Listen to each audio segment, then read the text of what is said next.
घनाभ में आपको लंबाई, चौड़ाई और ऊंचाई तीनों भुजाओं की आपस में सेटिंग करनी है। अब तुम सेटिंग का जैसे ही नाम आता है तो तुम्हारा दिमाग एक जगह चला जाता है। वो सेटिंग आपको यहाँ नहीं करनी है, आपको सेटिंग करनी है इन घनाभ की। जैसे ये घनाभ है, इसकी लंबाई, चौड़ाई, ऊंचाई की 6 फलक हैं, 6 आयत हैं। जैसे ये ऊपर वाला है, लंबाई गुणा चौड़ाई का है, इसके नीचे ऊपर और नीचे वाले ये हो गए, आजू और बाजू के, आमने और सामने वाला।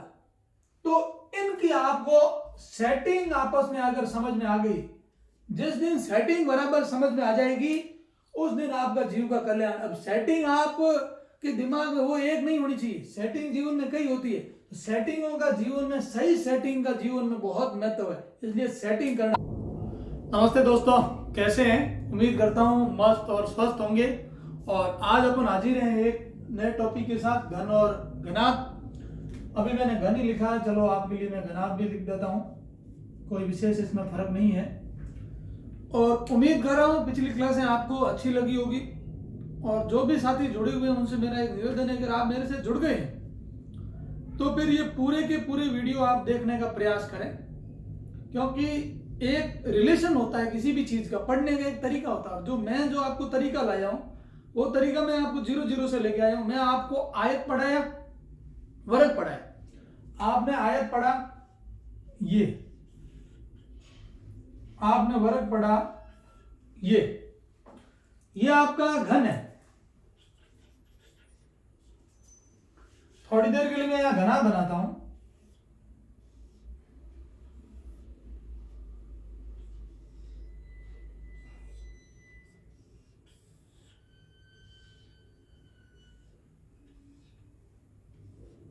ये आपका घनाभ हो गया। अब दो चीजें मैं आपको बता रहा हूं। मैंने एक तो बनाया आपके यहां आयत, एक मैंने आपके यहां बनाया वर्ग। संबंध स्थापित हो रहा है कि नहीं हो रहा है, समझ में आनी चाहिए हमारे दिमाग में कि हमारे संबंध का है। ये जो घन है ये 6 वर्गों से मिलकर बनता है, और ये जो घनाभ है ये 6 आयतों से मिलकर बनता है। अब इसके तो 6 वर्ग हैं, तो मतलब क्या हुआ कि उनकी भुजाएं क्या होगी, समान होगी। तो घनाभ की तो ये इसकी अगर चौड़ाई है, ये इसकी ऊंचाई है, और ये इसकी यदि लंबाई है, लंबाई, चौड़ाई और ऊंचाई, तो ये तीनों ही आपस में क्या होती है, बराबर होती है। तो घन की विशेषता क्या है कि घन में 6 वर्गाकार सतह या फलक होते हैं। तो भाई घनाभ में क्या होता है, घनाभ में 6 सतह या 6 फलक तो होगी, लेकिन वो होगी कैसी, आयताकार। समझ में आ गया? फिर इसमें 12 किनारे होते हैं। कौन कौन से? ये जब किनारों का मतलब क्या होता है, जहां दो भुजाएं आपस में यूं मिलती है, ये किनारा। तो ये 1 किनारा, 2 किनारा, 3 किनारा, 4 किनारा, 5 किनारा, 6 किनारा, 7 किनारा, 8, 9, 10, 11 और 12। अगर घन में 12 किनारे होते हैं तो घनाभ में भी कितने किनारे होंगे, 12 किनारे। 8 कोने ही वर्ग में होते हैं। कोने कौन कौन से? ये कोना, ये कोना, ये कोना, ये कोना, ये भी कोना, ये भी कोना, ये भी कोना, ये, जहां तीनों ही भुजाएं लंबाई, चौड़ाई और ऊंचाई आके मिलती है, जिस कोने पे, जिस जगह पे, उसको अपन क्या कहेंगे, कोना। अगर घन में 8 कोने हैं तो घनाभ में भी कितने कोने होंगे, 8 कोने। अब आप बोलोगे कि सर इसमें क्या है, जैसे ये घनाभ की मैंने आपकी क्या ले दी, लंबाई।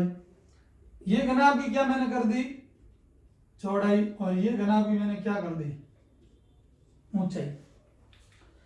इसमें एक माप के 2 आयत हैं।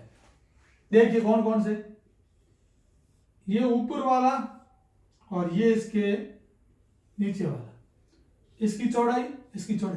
तो लंबाई और चौड़ाई के कितने आइटम है इसमें, कैसा लंबाई गुणा चौड़ाई की इसमें कितने आइटम है? क्या दो आयत है। ये आ गई आपकी चौड़ाई और ये आ गई ऊंचाई। तो एक तो इधर हो गया और चौड़ाई और ऊंचाई का एक ये इधर हो गया। तो चौड़ाई गुणा ऊंचाई के भी कितने हो गए? 2। अब बची ऊंचाई, ये आपकी ऊंचाई तो है ही है। अब इसके साथ एक ये इधर वाला पार्ट और एक ये सामने वाला पार्ट। ऊंचाई गुणा लंबाई के भी कितने पार्ट हैं? 2।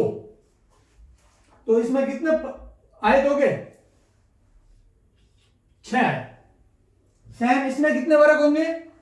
6 वर्ग होंगे। अब अगर इसका पूरे का क्षेत्रफल निकालना है या इसका पूरे का क्षेत्रफल निकालना है तो आप कैसे निकालोगे? कि लंबाई गुणा चौड़ाई के 2 आयतों का क्षेत्रफल, चौड़ाई गुणा ऊंचाई के भी 2 आयतों का क्षेत्रफल और ऊंचाई गुणा लंबाई के भी 2 आयतों का क्षेत्रफल। तो इसका पूरे पृष्ठ का क्षेत्रफल कैसे निकलेगा? देखो,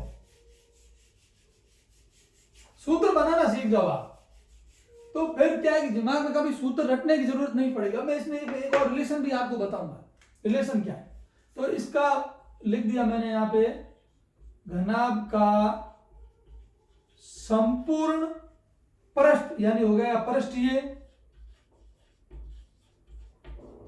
क्षेत्रफल बराबर कितने आयतों का क्षेत्रफल? बराबर 6 आयतों का क्षेत्रफल। 6 आयत है, दो है, दोनों में दो है, दो को मैंने ले लिया कॉमन। पहला किसका बचा? कि पहला बचा लंबाई गुणा चौड़ाई प्लस अगला बच गया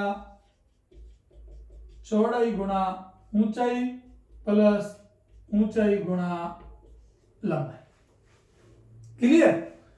घनाभ की 2 ही चीज होती है, या तो घनाभ से पूछा जाता है पृष्ठीय क्षेत्रफल या पूछा जाता है घनाभ का आयतन।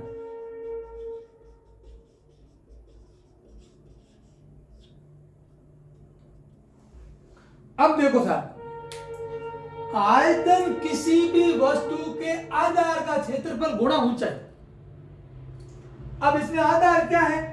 आधार ये तो साहब इसकी लंबाई और ये इसकी क्या है? चौड़ाई। तो इसका तो क्या चाहिए अपने को? इसका तो चाहिए अपने को क्षेत्रफल। इसका तो क्या चाहिए? क्षेत्रफल। तो नीचे ये आयत है, आयत के क्षेत्रफल का सूत्र क्या होता है? क्या साहब? लंबाई गुणा चौड़ाई। और वस्तु के आधार के क्षेत्रफल के साथ इसका किसका गुणा करना है? ऊंचाई का। तो ये ऊंचाई, तीनों ही भुजाओं का गुणा इसका क्या कहलाएगा? आयतन। अब सुनो आगे की बात।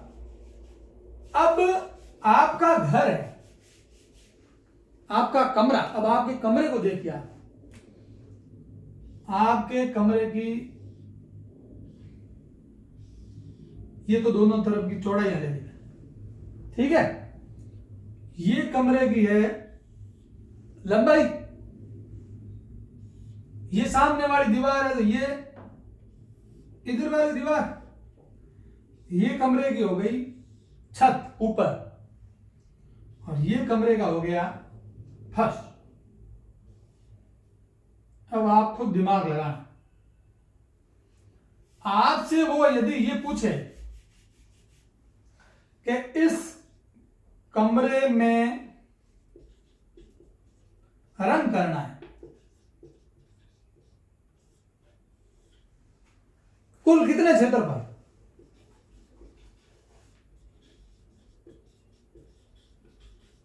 आप दिमाग लगाओ, आप दिमाग लगाओगे कि कुल कितना क्षेत्रफल है। फिर आप कहोगे कि कमरा तो साहब आपने पढ़ाया था घन के आकार का होता है, तो घन का तो क्षेत्रफल ही होता है। नहीं, बिल्कुल यहां गलत हो जाएगा। क्यों? क्योंकि कमरे के फर्श में कभी कलर नहीं होता है। और फर्श आपका क्या है? फर्श में आपकी लंबाई और चौड़ाई है। फर्श में लंबाई और चौड़ाई है। तो यहां अपन ने लंबाई और चौड़ाई के कितने आयत लिए थे? 2 लिए थे। लेकिन वहां हमें 2 नहीं लेके वहां हमें कितना लेना होगा? मात्र 1 आयत लेना होगा। यही सवाल आपको घन घनाभ में समझने है। बाकी ये इससे आसान टॉपिक कोई है ही नहीं। आपको ये दिमाग लगाना है कि हमारा जो कमरा है उसके अंदर कलर करने योग्य भाग कितने हैं? 5, चौड़ाई लंबाई और ऊंचाई के 2 हैं,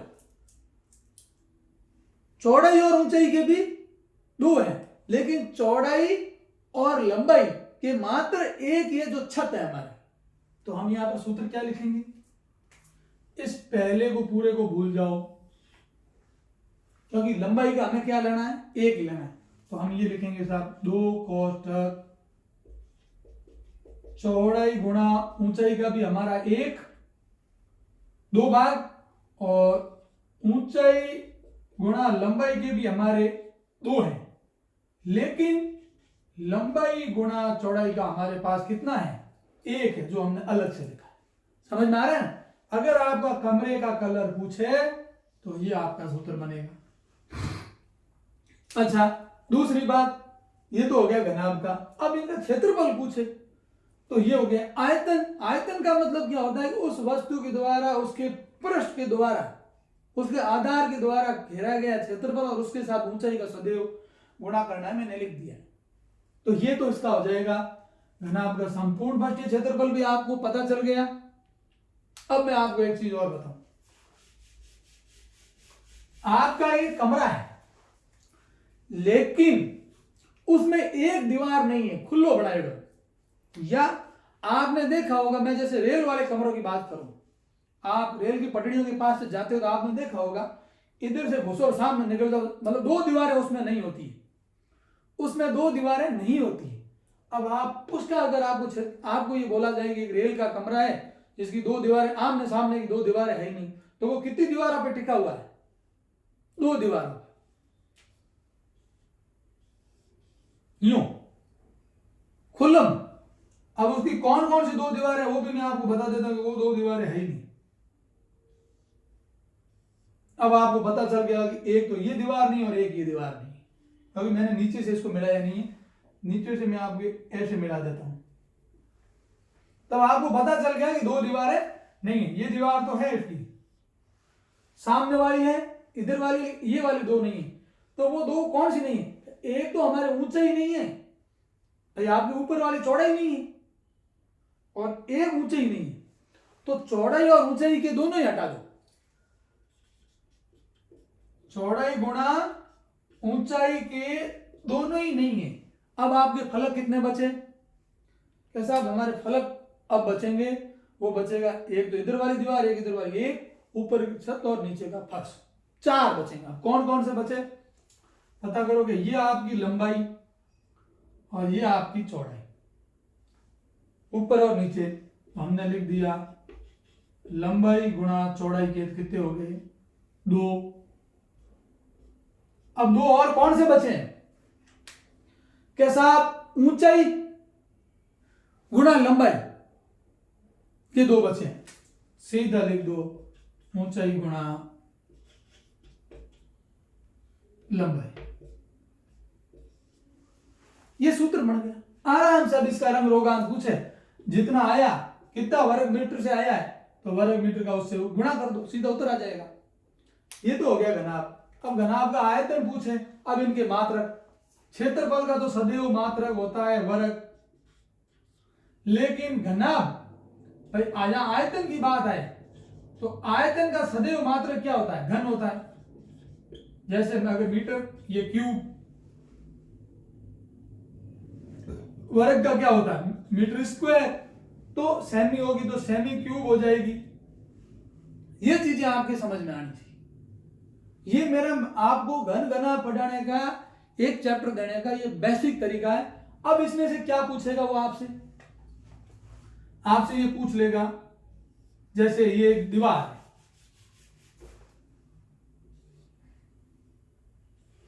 ये दीवार है और दीवार भी जोरदार है, कोई छोटी मोटी नहीं है।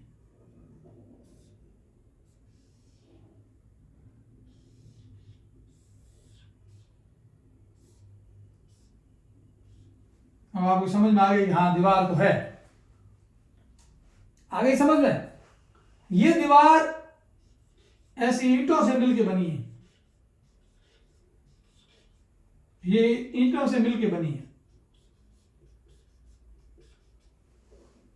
अब आपको बोला जाए कि एक दीवार है जिसकी लंबाई आपको दे दी 10 मीटर, उस दीवार की चौड़ाई आपको दे दी 6 मीटर और उस दीवार की ऊंचाई आपको दे दी 3 मीटर।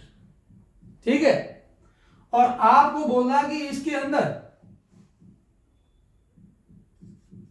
3 मीटर लंबाई, 2 मीटर चौड़ाई और 1 मीटर ऊंचाई की ईंटें लगी है इसमें। ये जो बनाने के लिए जो इसमें ईंट का प्रयोग किया है, ईंट की साइज ये है और दीवार की साइज ये है, तो इसमें कुल ईंटें कितनी लगी, इसमें कुल ईंटें कितनी लगी। तब आप क्या करोगे कि हमें यह पता है कि इन ईंटों का जो आयतन है, इन ईंटों ने जो जगह घेरी है, उसी से जो क्या बनी है, दीवार बनी। तो हम इसका आराम से सूत्र ये लिख सकते हैं, कुल ईंटों की संख्या बराबर क्या होगा, दीवार का आयतन बटे में एक ईंट का, इसका आयतन अपन ज्ञात कर लेंगे, इसका भी ज्ञात कर लेंगे, इसमें इसका भाग दे देंगे, कुल ईंटों की क्या आ जाएगी, संख्या आ जाएगी। बिल्कुल बेसिक सवाल, कहीं कोई किंतु परंतु नहीं, एकदम स्पष्ट सवाल हो जाएगा। अब अपन आते हैं किसके ऊपर, घन के ऊपर। सेम टू सेम, अगर घनाभ समझ में आ गया आपके तो घन एकदम क्लियरली समझ में आ जाएगा।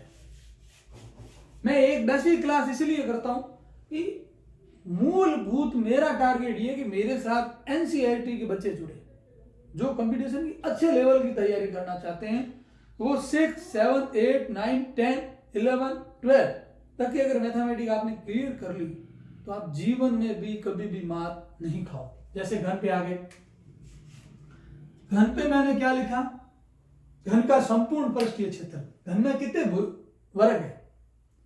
घन की बात आने का मतलब क्या हो गया, घन की लंबाई, चौड़ाई और ऊंचाई तीनों ही समान होती है, इसलिए हम इसको घन बोलते हैं।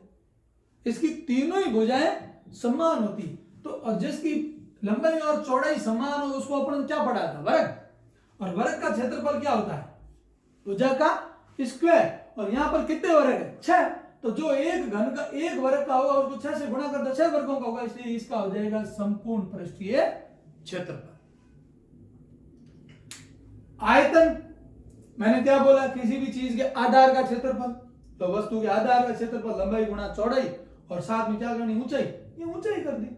तो तीनों ही भुजाएं समान होती है, तो भुजा का क्यूब। अब भुजा क्यूब को आप ऐसे लिख सकते हो, भुजा गुणा भुजा गुणा भुजा। अब आया इसका विकीर्ण, घनाभ का विकीर्ण, घन का सॉरी, तो घन का विकीर्ण क्या हो जाएगा। अब इसमें विकीर्ण है ये, अब विकीर्ण इसका आप बोलोगे साहब इसमें विकीर्ण कैसे होगा, तो चित्र में इतना स्पष्ट समझा पाना तो मुश्किल है। ये लो, अब इस कोने से सीधा इस भुजा पे कोई आवे, या इस भुजा का इस भुजा के ऊपर आवे, या इसका इस पे आवे, या इसका इस सामने वाली पे आवे, इसको अपन इसके क्या कहेंगे, जो तिरछा यूं आएगा, यूं तिरछा आएगा, उसको अपन क्या पढ़ेंगे, उसको पढ़ेंगे इसका विकीर्ण।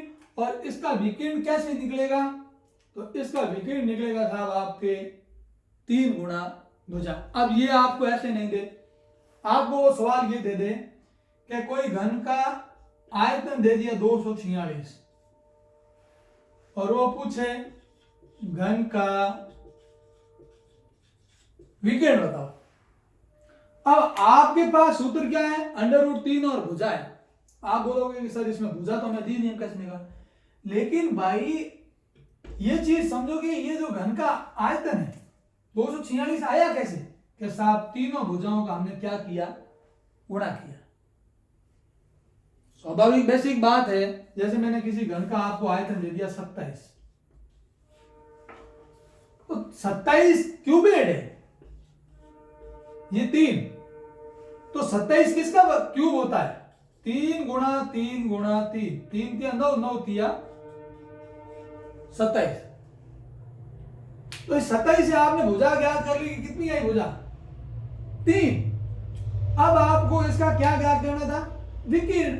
विकीर्ण के लिए तो केवल √3 के साथ 3 का क्या करना है गुणा, तो अपन इसको ऐसे लिख दिया 3 √3, इसका क्या हो जाएगा विकीर्ण। अब भाई इसका क्या पूछे कि अब आयतन दे दिया और आपको पूछे इसका पृष्ठीय क्षेत्रफल, भुजा आपने निकाल दिए, तो आपको करना क्या है 6 गुणा भुजा का स्क्वायर करना है 6 गुणा 3 गुणा 3, 6 गुणा 9, 9 छंगोरी 54 या 18 थी अभी 54। अगर क्षेत्रफल है स्क्वायर और यदि ये 27 था सेमी है तो सेमी का क्यूब। ये घन और घनाभ के लिए बेसिक जानकारी। इससे बेहतर घन और घनाभ में कुछ भी नहीं होता। अब आपको एक संदूक क्या जाए क्या कलर करना है, लेकिन उसके पेंदे में कलर नहीं करना है। तो पेंदे में कलर नहीं करना तो आपको समझना होगा कि पेंदा हमारा कौन सा है। तो आप दिमाग लगाओ संदूक के साथ, ये इसकी लंबाई होगी और ये इसकी चौड़ाई, यानी लंबाई गुणा चौड़ाई का एक आयत हमें हटा देना। पीछे कितने आयत बचे के 6 आयत होते हैं, एक चला गया, पीछे कौन से बचे 5 कौन से बचे वो आपके दिमाग में होना चाहिए। हमने लंबाई गुणा चौड़ाई का एक हटा दिया तो पीछे एक बचा है हमारा लंबाई गुणा चौड़ाई का, बाकी जो 4 होते हैं वो तो है ही। अब वो 4 कौन से हैं तो आपको दिमाग में ये होना चाहिए लंबाई चौड़ाई और ऊंचाई। पहले लंबाई और चौड़ाई के साथ एक रिलेशन, फिर चौड़ाई और ऊंचाई के साथ एक रिलेशन, और फिर वापस ऊंचाई और लंबाई के साथ एक रिलेशन। ये रिलेशन ध्यान रखना, लंबाई चौड़ाई और ऊंचाई एक रिलेशन होता है सदैव, इस संबंध को ध्यान रखना। ऊंचाई तो पहले इसका संबंध बनाओ, फिर इसका संबंध बनाओ और फिर इसका संबंध बना दो, तो ऐसी कोई चीज नहीं बचेगी जिसका तीनों का आपस में संबंध स्थापित हो। ये इससे खुश, इससे ये खुश, और इसको इससे मजा नहीं आती, इसके साथ सेटिंग कर ली ये खुश। ये सेटिंग करवानी आप, और जब तक ये सेटिंग आप नहीं करोगे तो जिंदगी में बिना सेटिंग के मजे नहीं होते। अब मैं सेटिंग वो नहीं कह रहा, मैं सेटिंग ये कह रहा हूं कि आपकी गणित के आंकड़ों की सेटिंग आपको करनी है। आपका दिमाग सीधा उल्टा जाता है कि सब सेटिंग कौन थी, तो आपकी सेटिंग ये होनी चाहिए, आपको इस सेटिंग का पता होना चाहिए। देखिए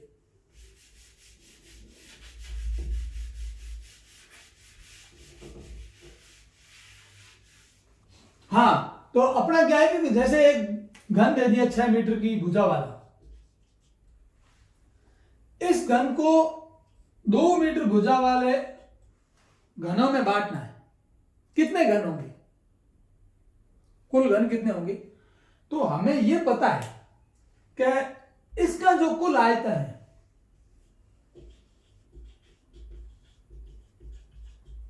वो इन सभी घनों के बराबर होगा। तो अपना क्या बढ़ेगा, तो अपन ये लिख सकते हैं ना, कुल घनों की संख्या बराबर क्या, कि बड़े घन का आयतन बटे में छोटे घन का आयतन। समझ में आ गया। बड़ा घन क्या है 6, घन के आयतन का सूत्र क्या होता है 6 गुणा 6 गुणा 6 यानी भुजा क्यूब, नीचे 2 गुणा 2 गुणा 2, 2 को भाग 3 बार, 2 को भाग 3 बार, 2 को भाग 3 के 3 किया 9, तो कुल घनों की संख्या कितनी आ गई 27। ऐसे सवाल एसएससी, बैंक और आपकी ये एनटीपीसी यानी आरआरबी, रेलवे, पटवार, इन सब में ये सवाल पूछे जाते हैं। शर्त यही है कि आपको सेटिंग करनी आनी चाहिए, और सेटिंग यदि आप कर लोगे तो आपका बेड़ा। धन्यवाद। आज की क्लास अपनी इतनी ही। आगे इनसे संबंधित विभिन्न परीक्षा में आए हुए सवाल मैं करवाऊंगा। इसका पूरा एक हल्का सा शॉर्ट नोट बना लेना, वीडियो को पूरा देखो और अपने दोस्तों तक जरूर शेयर करो।